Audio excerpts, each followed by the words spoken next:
Kamusta, Bahayholers? Welcome back to the channel. Today we're diving into a chilling, real-life mystery that has haunted Manila for decades.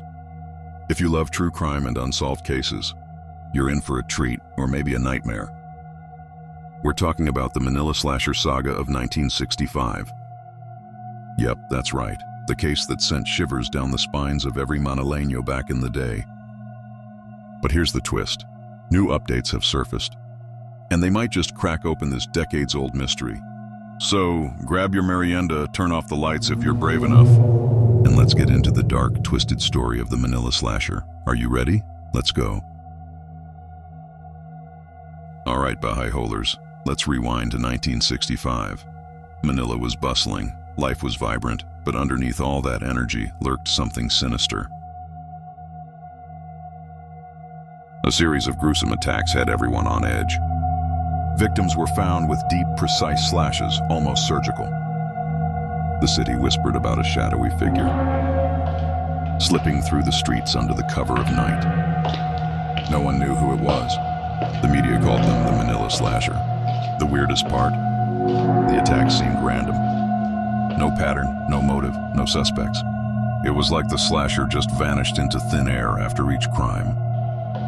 The fear was so intense that people started curfews on their own. Some even refused to go out at night. But after a few years, the attacks suddenly stopped. Just like that.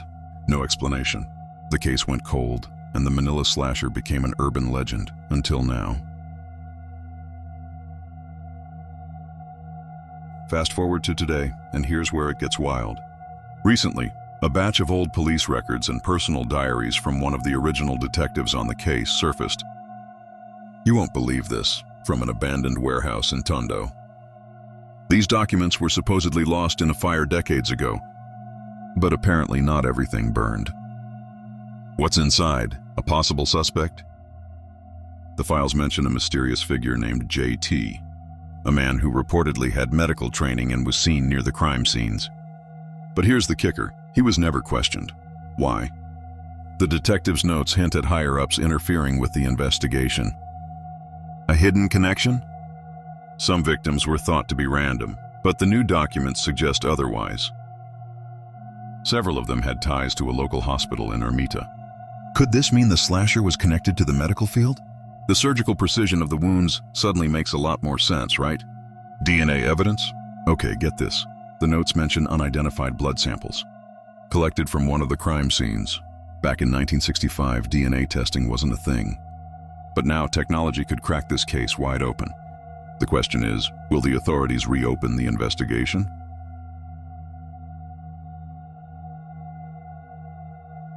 Who was the Manila Slasher? With these new details, Bahayholers, let's dive into the juiciest part. Theories. The medical maniac. With the surgical precision and hospital connections, could JT have been a doctor or nurse? Maybe someone who snapped under pressure? Imagine a respected member of the community leading a double life as a killer. Creepy, right? The corruption cover-up. What if JT was protected by powerful people? The detective's notes hint at interference from higher-ups. Could the slasher have been someone important, maybe even tied to the government? It wouldn't be the first time history had a cover-up like this. The copycat theory. Here's a curveball. What if there wasn't just one Manila Slasher? Maybe it started with one person, but the fear and chaos inspired a copycat. That would explain the randomness of the victims. Now you might be thinking, it's been decades, why does this matter now? Well, Bahayholers, unsolved cases like this are more than just scary stories. They reveal a lot about the time, the people and the systems meant to protect us. Plus, imagine the families of the victims. They've waited years for answers. If there's even a chance of solving this, don't they deserve that closure? And let's be real, if this case can be reopened and solved, it could inspire hope for other cold cases in the Philippines. Justice might move slow, but it never forgets. So, Bahayholers, what do you think? Was JT the Manila Slasher? Was there a cover-up? Or is this just another twist in a story that'll never fully be solved? Let me know your thoughts in the comments below. And hey, if you enjoyed unraveling this mystery with me, give this video a thumbs up and hit that subscribe button for more spine-chilling stories and updates on unsolved mysteries. As a wise Filipino once said, "Ang hindi marunong lumingon sa pinanggalingan, hindi makararating sa paruroonan."